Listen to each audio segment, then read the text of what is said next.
Bismillahirrahmanirrahim. Assalamu alaikum. And here we are meeting once again with lecture 6 of Business English. Are you ready to start with today's class? Well, see what we have to explore and learn together.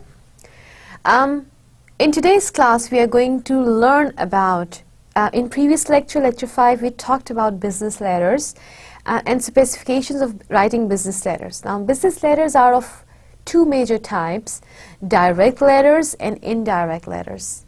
And both of these types have to do with type of news that we are going to give through the letter.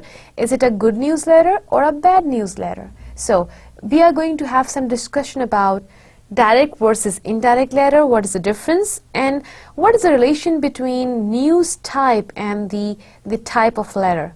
Then we will learn how to write bad news letters, 4-part pattern, and I'll give you example, I'll explain that to you, and then we will learn how to write a business letter of bad news. We will talk about some objectives and approaches, and we will also involve discussion about letters of inquiry, request, sales, customer relation, claim, and adjustment. And we will talk about yes and no adjustments letters. We will have language expansion activity and listening too. In lecture 5, we could not have our language expansion, we could not have our listening exercise, but in today's talk, we will try to incorporate that. Okay, let's start with today's business. Moving on, just a quick refresher.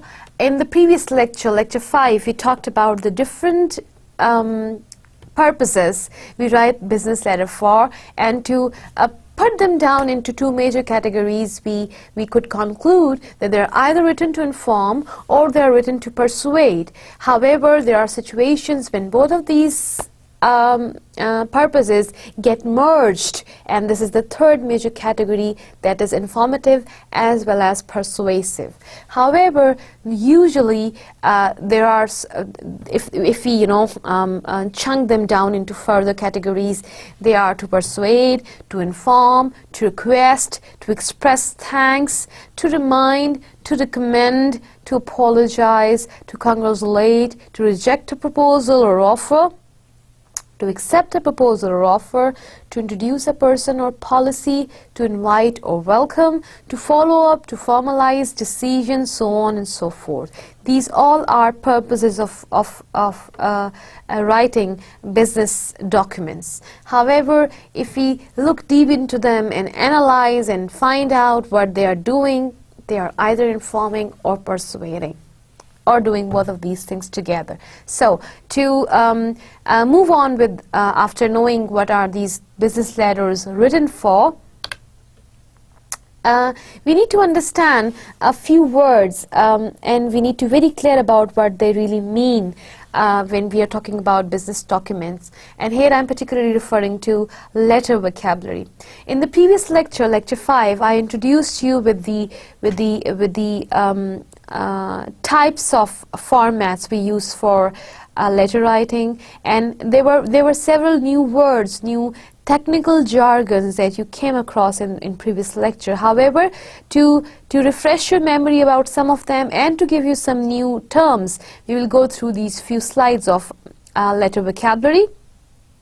Well, most of you will be aware of this word attachment. Attachment is basically if there is anything that is coming with the letter, is called attachment. Okay, and to show an attachment, that a letter accompanies an attachment, you remember we discussed a word, enclosure. Enclosure towards the end of the letter. So if there is an attachment, you have to mention an enclosure in your letter. Then the block format. Most common business letter formats are single-spaced, all paragraphs begin at the left margin, that is the block format. Now, body of the letter, the content of the letter between the salutation and signature that we discussed is normally 2 to 3 paragraphs.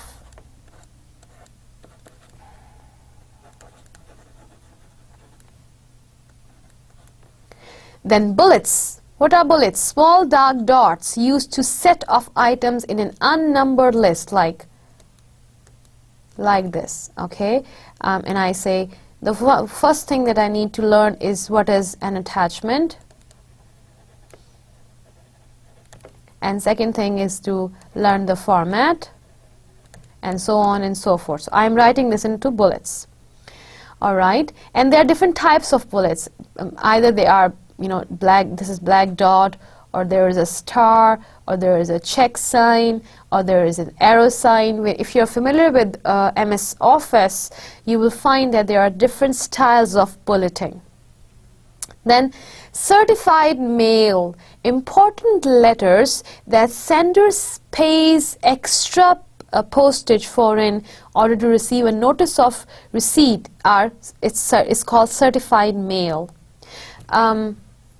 We do have, in all cities we have a government certified mail system that is normally known as GPO. Coherency, remember in the previous lecture I talked about the internal organization. I talked about organization of a letter, then I told you there are two types of organizations, external and internal. And when we talk about internal organization, there comes in coherence. And to develop coherence, to design coherence inside text, we use transitional devices or linking devices. Concise or precise is the characteristics of your writing style.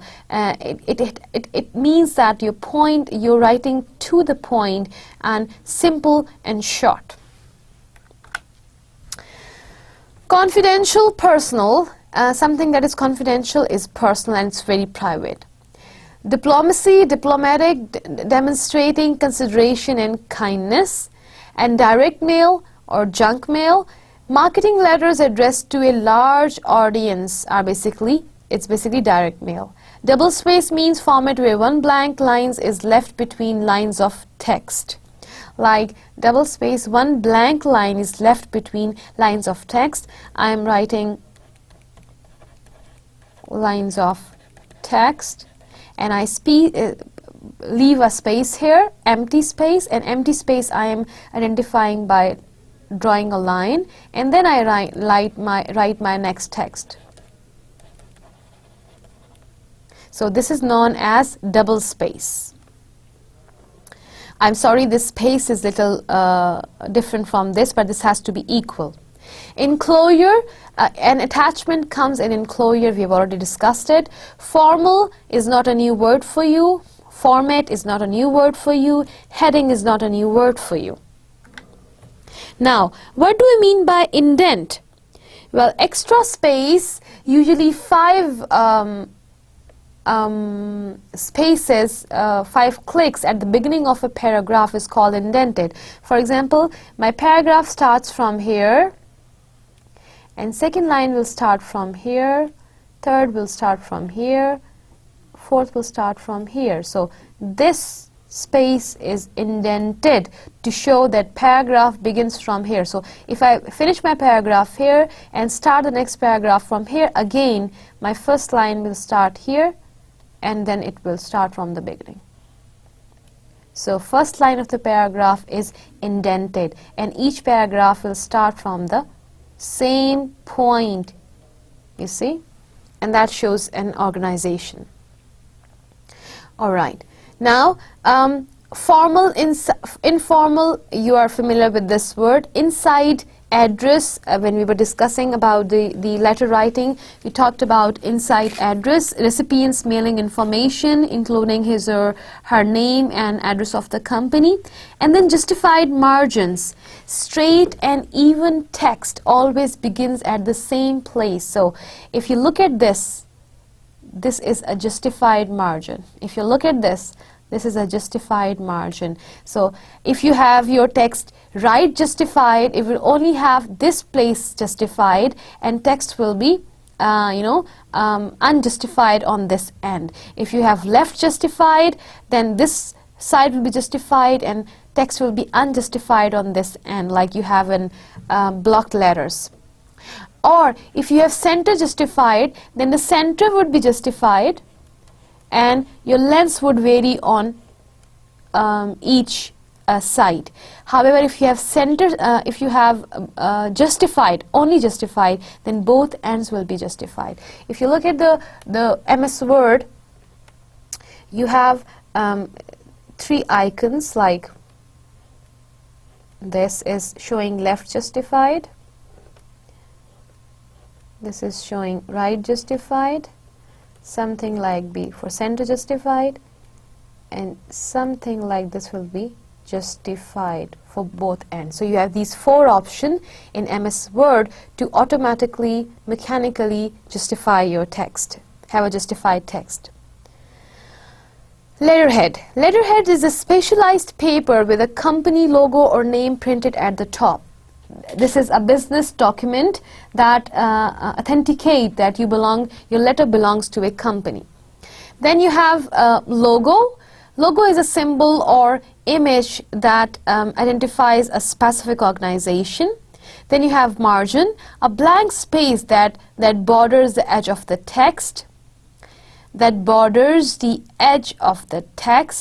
Memorandum, memos are kind of notes, kind of letters, but very precise, to the point document sent within a company, internal for internal use, presented in short form. So we will discuss, this is one of the point of discussion in one of our following lectures.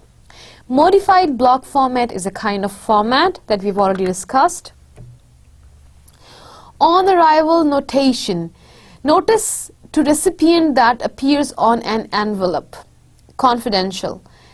Postage, the cost of sending a letter through the post office. Proofread, read through a finished document to check for mistakes or errors, and that is the 4th stage of writing, as I mentioned in the previous talk. Punctuation, you understand. Reader friendly, as the term specifies. Recipient, we have already discussed this word. The ones who receive the document are the recipient, particularly letters. Right-ranged, format in which text on the right side of the document ends at slightly different points, not justifies, is called right-ranged. Salutation, greetings in a letter. Sensitive information, the content in a letter that may cause the receiver to feel upset. Sensitive information. Semi-block format is another kind of format.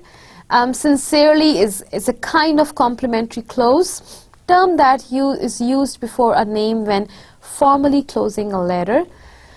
Single-spaced format where no blank lines are left in between lines of text. There is no blank line. Spacing, blank area between words or lines of text. Tone, the feeling of the language, serious, enthusiastic, happy, sad, indifferent. Transitions, words or phrase used to make a better flow naturally. For example, furthermore, on the other hand, in a nutshell, and, but, because, all these are transitions. Well, this was all about the letters vocabulary. I hope there would be definitely some new words that you could learn, and some refresher for you to refresh your understanding of these words, because when you are going to write business letter, you are going to deal with them a lot. Now, we are going to talk about types of business letter. There are different types of business letter. However, before we get into these 2 techniques of business letter, that is direct versus indirect, I want to show you one example. Alright, so let us analyze this technique of letter. One is direct, the other is indirect. Now, what are they good for, or what should we know about them before we decide whether my letter should be a direct one or indirect one? So we need to know that direct letters are good for sending good news information, good news letters, direct approach, and it is also, however, the indirect approach is good for sending bad news letters, or letters or news that is not very much appreciated. The direct approach helps us dealing with non-emotional issues. However, less direct readers and some international aspects are dealt in indirect way. audience that prefer a straightforward approach is given a direct approach letter. However, sensitive situations and issues that need explaining go for indirect approach or technique, that is a bad news letter. Now, in introduction of a letter, we establish a reason for writing and presents main idea.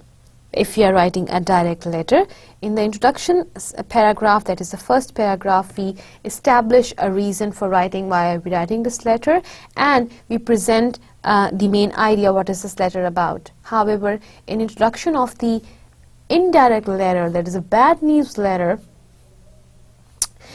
it acts as the first paragraph acts as a buffer with a positive or neutral statement, compliments the reader. It compliments the reader, agrees, appreciates, thank, and more on to prepare the reader to for the upcoming news. That may not be very positive. In the body of a direct letter, we provide and explain details in the following paragraph about what the main idea that we have already discussed in the first paragraph. However, in the body of an indirect letter, that is a bad news letter, we explain situation first. It leads up to the point or the issue to be disclosed. We state point in issue. If possible, it links bad news with the benefits and does not place blame on the reader in any case, unless it is indispensable. In the concluding part of the paragraph, or in cases if it's a separate paragraph in direct letters, how do we write conclusions? We remind of if there is any deadline. We present call for action, and we look to future. And in the closing of the indirect letter, that is a bad news letter, we do not apologize. We provide a gracious closing. So now have a close look at the screen and look at the differences in the direct versus indirect techniques of writing letters. Where do we write? Where do we use direct approach, and where we use indirect approach? I hope this is clear to you now. Move on. This is one simple letter, and you have to find out whether it's direct or indirect. Well, now before we get into learning how can we write bad news letters, because that's a technique we need to learn. Not all the time we are sending positive newsletters. Most of the time we are sending letters which may not carry a very positive news for the reader. So we have to be very sensitive in dealing with bad news letters. So we will have to practice that. Before that, some quick tips for business letters. Think of them as mainly persuasive documents. Write a reader-oriented document, not a writer-oriented document. Be respectful in all situations. All right, so we are going to write, now we are going to understand this difference between good news and bad news letter and direct versus indirect letter. Goals in communicating bad news. What are your objectives that you want to achieve whenever you are writing a letter that is not carrying a good news? Definitely want this to be accepted. You still want to retain your positive image. You want message to be clear, however, to avoid additional correspondence. You want protection, avoid creating legal liability. For that, you don't use careless language, plant tour example, or you avoid the good guy syndrome. And thinking about delivering bad news. Well, how do you do it in your personal life? Like, it's not only about writing, it's not only about business. We are doing this all the time in our life. Whenever we are talking to people, we are sharing things. Many a times these things are positive and they give pleasure to people, but sometimes they're not positive, but still we have to share the news with the other person. For example, if it's about somebody's health and doctor has to disclose the bad news to the relatives, how would he do that? you always bring in the natural reasons for such things, and you try to sugarcoat it. So the bad news has to be there, it has to be revealed, but you try to minimize the negativity of the news. What are some techniques you could use to soften the blow of bad news? This is the question for you to think about. How do we do in personal life? Plus, what are the techniques there are some techniques that are there in the business field, but we all can have our own creative ideas how to soften the blow of the bad news. Bad news is generally easier to accept when broken gradually. Revealing bad news slowly and indirectly shows sensitivity to your reader, and by preparing your reader, it softens the impact of the bad news. If you start with the bad news, the reader may toss the letter before getting to the explanation. That is a very much possibility. Sometimes we'll still use the direct pattern for bad news. When the receiver may overlook the bad news, for example, the rate has been increased in the market, and you have to tell the reader that this has happened. However, you still wonder if reader is able to get it or not, so you will have to use a direct pattern. When the receiver prefers directness, you have to disclose the bad news in direct pattern. When firmness is necessary, for example, the last of a series of collection letters, when the firmness is necessary, your pattern becomes a little direct. When the bad news is significant, you have to use direct pattern. Alright, example of not so bad news for which we can use a direct pattern, where we should use the direct method as a matter of fact. Look at this text. I read it and you try to understand it. Our meter reader has reported that your shrubs have grown to the point that it is very difficult to read your electric meter directly, clearly and accurately. The shrubs obscure the meter and must be pushed out of the way. This makes the job of the meter reader much more difficult. Please help us by trimming your shrubs so that we can provide you with consistent and accurate readings. Your cooperation will be greatly appreciated. So, you look at this letter and you tell me, what type of news is this? Think about it. Well, yes, it's not a very positive news. Some change has been made, and change has been of, removing something. This might cause some trouble and difficulty to the doer. That means it can be categorized as a bad news, though not as bad news, not so bad news, but a bad news. However, the intensity is not that sensitive. So you can use a direct method approach in order to provide this information. Now, let us plan a bad news letter together by introducing our 4-part indirect pattern for bad news. I've already talked about this 4-part pattern. Look at it again, what it is. It's a buffer, it's reasons, bad news, and closing. That is the organization, external organization of my bad news letter. Now, buffer, what is buffer? We know, we have already discussed it. It's opening with a neutral but meaningful statement that does not mention the bad news. Reasons: explain the causes of the bad news before disclosing it. Bad news: reveal the bad news without emphasizing it. Provide an alternative or compromise if possible. Closing: end with a personalized, forward-looking, pleasant statement. Avoid referring to the bad news. Alright, this is the 4-part buffer pattern, 4-part pattern for bad news. Now, let us apply this 4-part pattern. Okay, look at the screen. Alright, you can see there are 3 clear paragraphs. Look at the buffer paragraph showing appreciation. Look at the buffer paragraph. This is the buffer paragraph. And this is having some positive note, that is appreciation. Thank you. Look at the start. Thank you for your invitation to speak at your banquet May 5. I am honored to be considered as a speaker by your organization. It's thanking for an invitation, the occasion is mentioned, the feeling is mentioned.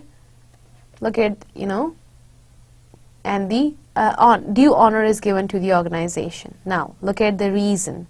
Explain the cause of the bad news without disclosing the bad news. You are not disclosing the bad news. First, you are giving the reason in the second paragraph. I am presently working on a new e-marketing book with a June 1 deadline. Therefore, I unfortunately do not have the time to make this presentation. You are giving the reason number 1. However, I can recommend Anderson B. Andrew as a substitute speaker. You are giving a solution, okay, a compromise. He has authored some of my books and helps with my research. He's particularly knowledgeable about technology trends, and you're giving all the possible plus points regarding your solution. And I think your organization would find him to be an interesting speaker. Look at, disclose the bad news without emphasizing it. So, I unfortunately do not have the time. Very, in a subtle way you disclose the news without emphasizing it. Provide an alternative if possible. You are providing an alternative. Look, you have provided with an alternative. Now, look at the closing. Thank you again for the honor of asking me to speak at your banquet. Thank and go back to your, first thing. Your support and interest in my books is appreciated. And end with a personalized, forward-looking, pleasant statement for future. Avoid referring to the bad news again and again. Do you understand this? Isn't it interesting? All right. So, now we are going to have some examples of buffering, different types of opening that we can use as buffers for our bad newsletter. The intent of the buffer is, I repeat again, is to reduce shock or pain, right? So, if there is a good news and bad news, start with the good news. Begin with a compliment, if appropriate. Give appreciation like we just did. Agree with the reader about something, show understanding, give an apology if appropriate, and here you are going to write one bad news letter for your understanding. I want you to think about it, write an opening statement for each situation, use buffer for the indirect message, and make assumptions if necessary. Think about any bad news situation and write an opening for that, so you can get an idea of how to compose your buffers. All right, if you are done with your writing activity, writing a buffer, let me give you a use of passive voice in an example, how to present the bad news without emphasizing it. We did not hire you for the position. The position was filled by another applicant. So look at the difference. We are not talking about we anymore. We are talking about the position. So, if you go back and recall what I talked about, you need to decide what is to be given due importance, position or the one who has appointed. So, to reduce the effect, we will talk about the position. Minimizing the involving people, we would talk about the objects or the thing or the work to be done. We did not hire you. To avoid this you approach and involving of people, we skip this and go to the position. So this will help us change our voice into passive. The position was filled by another applicant. So passive voice can help you avoid using you approach if you are trying to avoid involving people. Present the bad news without emphasizing it. You have to break the bad news in a way and avoid emphasizing it throughout your letter. Subordinate bad news, put it in a subordinate clause. For example, like unfortunately we no longer print a complete catalog. However, we now offer all of our catalog choices at our website, which is always current. well. And after example, although a printed catalog is not offered, we do offer a complete list of all of our current catalog choices at our website.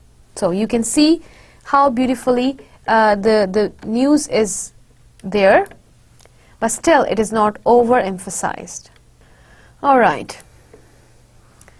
And with this, we are ready to get into some more detail regarding writing bad newsletters. So once you are done with having your activity of designing buffer, designing the main body, designing the closing, let's talk about, refresh our understanding of the objectives. Choose correctly between indirect and direct approaches. Now when you know when to use a direct and why to use a direct approach and why not to choose indirect or the other approach, you can, at the stage of brainstorming and drafting your idea, you can choose which approach is to be taken for the letter that you are going to write. Establish proper tone from the beginning of the message. Present bad news in a reasonable and understandable way. Write messages that motivate your audience to take constructive action. Close messages that build positive relationship with your business. Objective of an indirect approach: ease the reader, audience into the power of the message that justifies the decision or builds goodwill. This is what we have just discussed. Convey the bad news without bruising the reader's feeling, without hurting their feelings.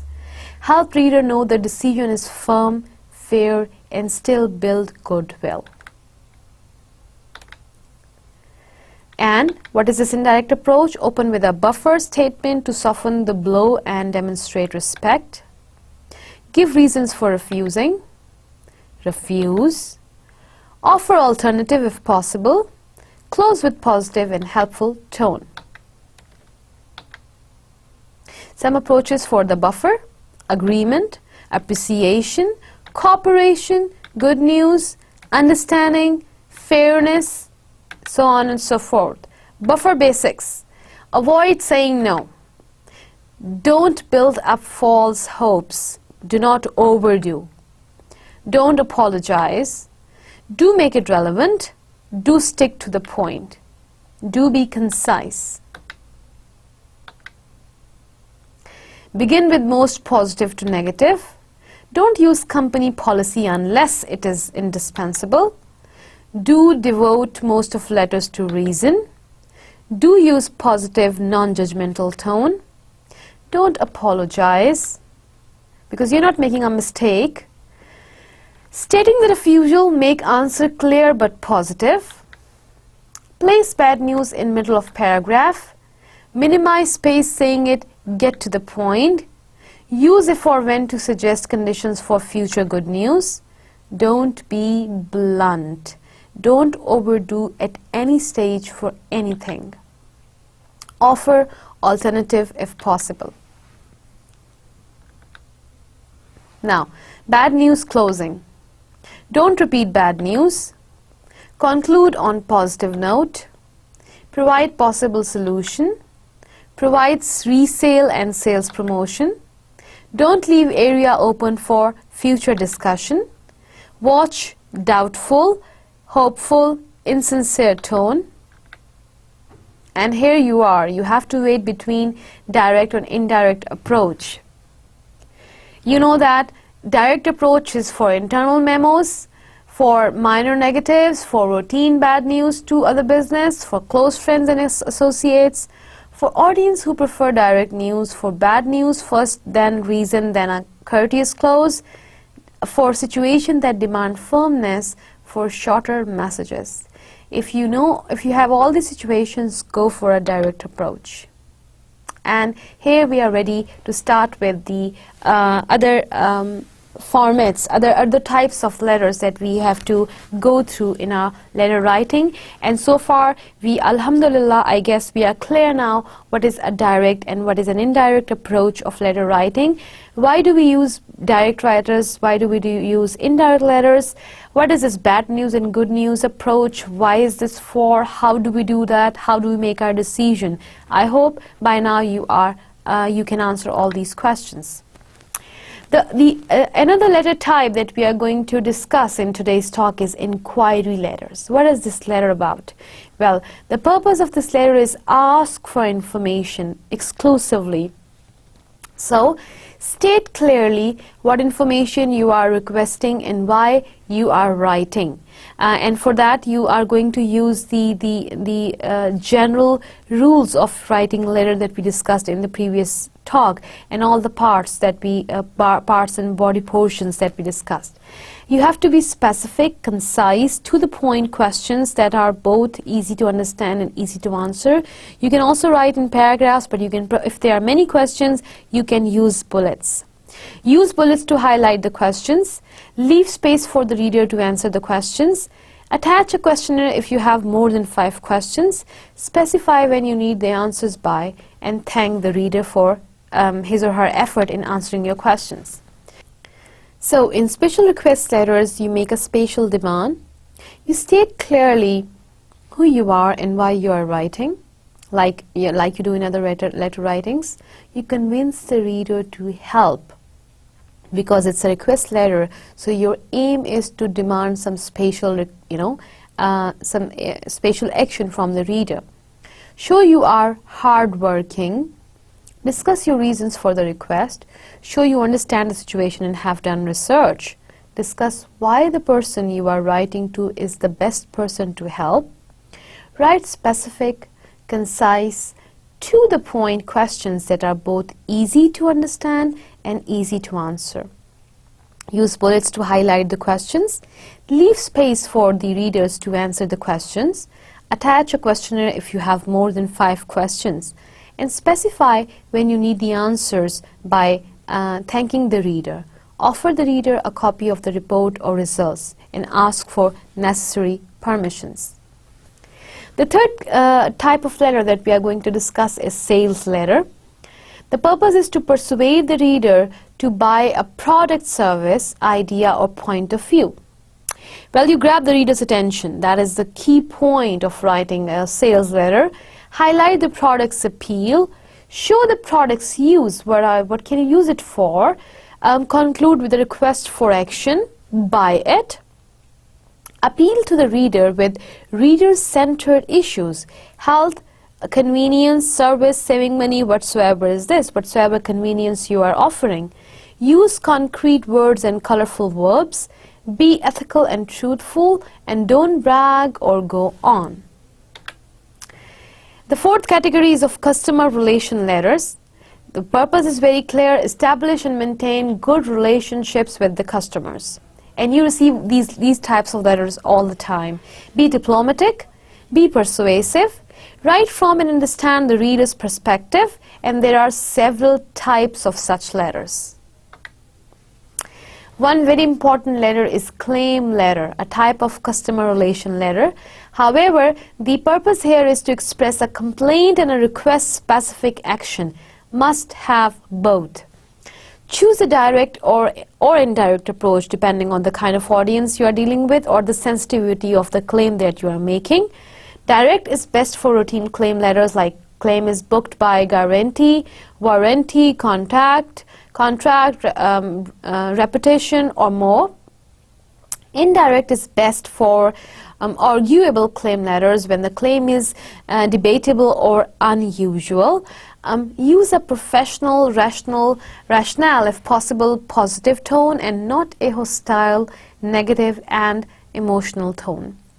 Clearly describe product or service with necessary details. Explain the problem with details. Propose a fair, precise and appropriate request, adjustment, present an explicit deadline. Okay, so the letter that we are going to discuss now is an adjustment letter. It's again a type of customer relation letter. And in this letter, the purpose is, although it's a customer relation, but the intention is to respond to claim letter with solution. So now you are in the other party and answering it.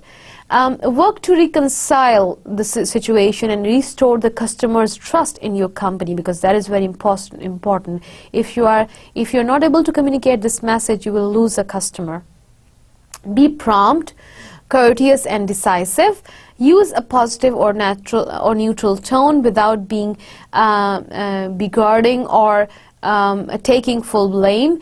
Two types: yes adjustment letters or no adjustment letters. Well, yes adjustment letters are that start with an apology and admit claim is justified. Quickly present favorable news, specifically state how you are correcting the problem, and explain what happened and why have these things gone this way, and conclude with a friendly, positive note, because your intention is very clear. You want to solve the issue and retain the customer. However, no adjustment letters use an indirect approach. Thank the customer for writing, restate the customer's problem, explain what and why it happened without placing blame and taking blame. Clearly state business decisions without hedging. Link known to benefits. Conclude with concise, gracious statement to leave open the door to future business. Well, these were the different types of 7 different types of letters that we discussed in today's talk. Now it's time for the listening activity. Okay, let's start with our listening activity of today. That is a podcast kind of interview that you are going to listen to. It's a female interviewee and her name is Gemma. You are going to listen to the interview and you will answer these questions. Before I play the audio, I want you to look at the questions. First of all, look at the very first part where you have to check the subjects that Gemma talks about. Does she talk about her daily routine, lunch times, her relationships with her boss, car parking facilities, atmosphere at work, commuting to work, or she wanted to be when she was a child, what she wanted to be when she was a child. So whatever topic comes up, you have to check this and see if you are able to understand it. And then we will listen to the audio again and we will do the rest of the exercise. Look at the screen. I am going to play the audio. I work for an internet company and I work in online marketing. I look at web statistics, monitoring visits and traffic to the site. I update the website for my company and look at the content and the customer experience on the site as well. The main website is aimed at a multitude of different people. My daily routine, I work from 9 to 5:30, Monday to Friday. We have quite a flexible working environment. I usually start the day with a strong cup of coffee and then would go on sort of answering emails and then depending on, it's quite a varied role, so depending on what's pressing, I'll deal with various projects and tasks as and when they come up. Most of my work is computer based, but there are often lots of meetings. It's always good to discuss things so that everybody's on the same page and moving projects in the right direction, because sometimes email is not the best method of communication. I think it's just sort of the nature of the job. It's fairly flexible company in that it's not rigidly 9 to 5 sat at your desk with very strict working hours. I think the hours are suitable to the role and it works for me and it doesn't feel excessive in the slightest. Yeah, we have an hour every day and there's an area we can go and eat and bring our own food, or there's loads of places locally, cafes etc, that we can pop and grab a bite to eat. We've got a really strong culture, people are really friendly, and everybody kind of buys into the values of the company, and kind of there's a really good ethos, so everybody works really closely together to kind of achieve an end goal, which is really good.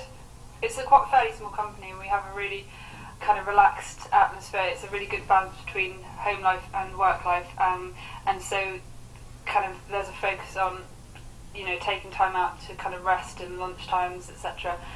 So we've got a really nice relaxing area for lunching.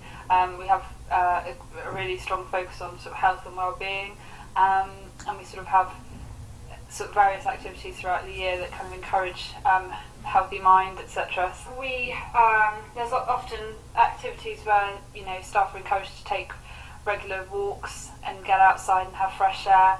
There's often kind of charity events and social events outside of working hours as well to encourage people to kind of engage with one another and do fun things. It's very much like a family feel. When I was a child I wanted to be a nurse, but I realised that I couldn't stand the sight of blood, so I thought it wasn't the best career move for me, so went into marketing. From studying business and marketing at university, I had a really strong interest in advertising and kind of getting involved with people and kind of consumer environments. And then after university, I got a job in an international publishing house. I moved into the online marketing side, which I found really interesting, and an area that's growing quite rapidly. So that's it. 5 years' time, I'm not sure yet. I think I'll see what comes up. As long as I'm still enjoying working, I'll be happy. All right, here you are, done with your audio. And so now what you have to do, you have to check all the fields. For that you could get some information from the interview. I hope you are done by now. Looking at the second part of your questionnaire, this has 2 questions. The very first one is, complete the first paragraph with the correct words, and these words you will take from the audio, and then answer the following questions. There are 6 questions that you have to answer. I repeat the audio once again for you to listen to it again and answer both of these sets of questions. Listen to it again carefully. I work for an internet company and I work in online marketing. I look at web statistics, monitoring visits and traffic to the site. I update the websites for my company and look at the content and the customer experience on the site as well. The main website is aimed at a multitude of different people. My daily routine, I work from 9 till 5:30, Monday to Friday. We have quite a flexible working environment. I usually start the day with a strong cup of coffee and then would go on sort of answering emails and then depending on, it's quite a varied role, so depending on what's pressing, I'll deal with various projects and tasks as and when they come up. Most of my work is computer based, but there are often lots of meetings. It's always good to discuss things so that everybody's on the same page and moving projects in the right direction, because sometimes email is not the best method of communication. I think it's just sort of the nature of the job. It's fairly flexible company, and that it's not rigidly 9 to 5 sat at your desk with very strict working hours. I think the hours are suitable to the role, and it works for me, and it doesn't feel excessive in the slightest. But yeah, we have an hour every day, and there's an area we can go and eat and bring our own food, or there's loads of places locally, cafes, etc., that you can pop and grab a bite to eat. We've got a really strong culture. People are really friendly, and everybody kind of buys into the values of the company, and kind of there's a really good ethos, so everybody works really closely together to kind of achieve an end goal, which is really good. It's a quite fairly small company, and we have a really kind of relaxed atmosphere. It's a really good balance between home life and work life, and so kind of there's a focus on taking time out to kind of rest in lunch times, etc. So we've got a really nice relaxing area for lunching.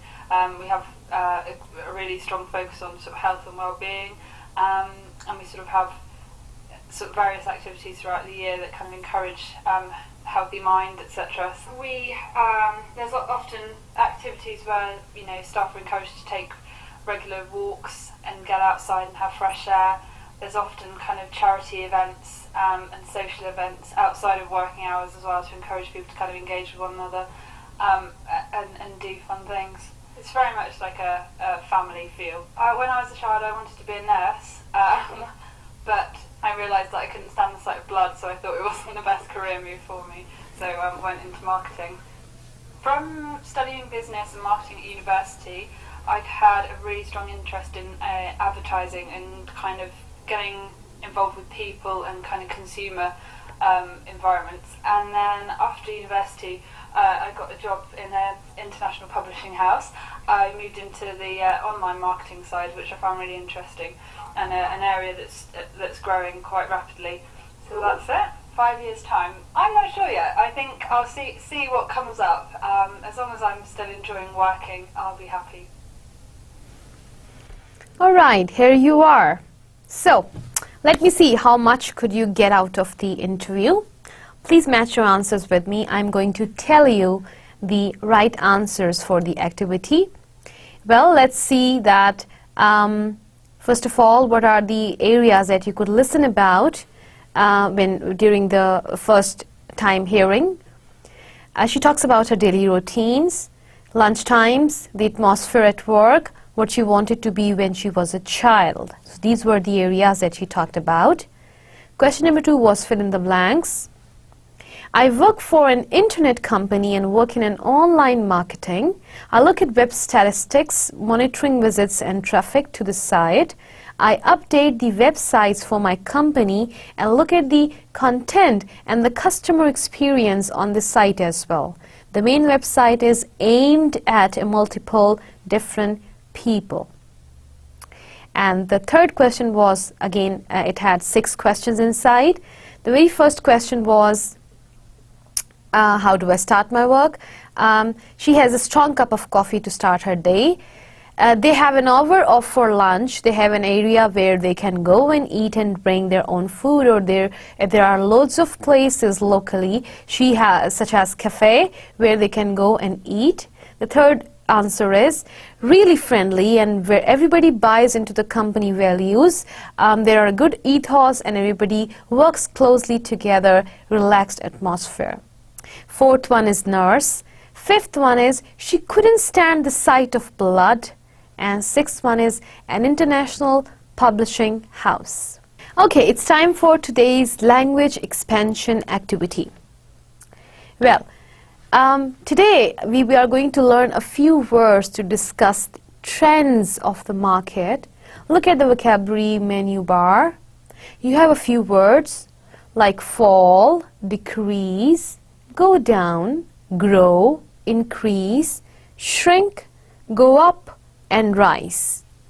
Well, let's see what are the words which are discussing a trend that goes down or a trend that goes up. You can see these arrows on the screen. So fall, the word of fall, the price is falling, or it has this product has a falling price. It shows a trend going down. Decrease is of the same category, go down. However, grow is a word that will show a rise of the trend.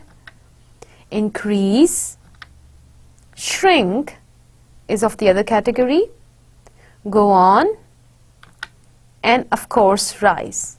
So you can see 2 categories of word that are used to discuss a trend of a product in the market. And you can see the past forms. The trend grew or increased or went up or rose. And past form of the trends coming down, fell down, decreased, went down, and shrank. Now, this small matching words activity will help you understand the definitions of these words. Resources, milestones, green light, deadline, and phase. These are particularly business terms. Let me see if you can understand. What do you think about the very first one? Okay, find your answer. And here we go. Resources, sometimes such as money, workers, or equipment that can be used to help an institution or business. What do you think about a milestone? Is it a stone or something? Here you go. Milestone is an event or achievement which marks an important stage in a project. Well, getting married is a milestone in my life. Maybe, it can be. or achieving my bachelor's degree is a milestone in my life. Green light, the official approval to go ahead with something, with a project, is called I got a green light for my project. Deadline is a specific time or date by which you have to do something. I have a deadline to meet. Phase, a particular period of time during the development of some time. All right. So this was the little activity, language expansion activity that we had for today. This brings us to the end of the talk for today for lecture 6, and what we could do today, let us quickly review. We talked about in detail about direct versus indirect approaches of letter writing and good news and bad news letters. We learned how to write it, we discussed and analyzed examples, we learned objectives and approaches, and we learned different types of letter types, how to write them and what to include, what to exclude, what to pay particular attention. And we covered letter of inquiry, letter of request, letter of sales, customer relation letters, claims letters, and adjustment letters. And we particularly talked about yes and no adjustment letters. We had our language expansion activity as well as our listening activity for lecture 6. I'll see you in next lecture, inshallah. Allah Hafiz.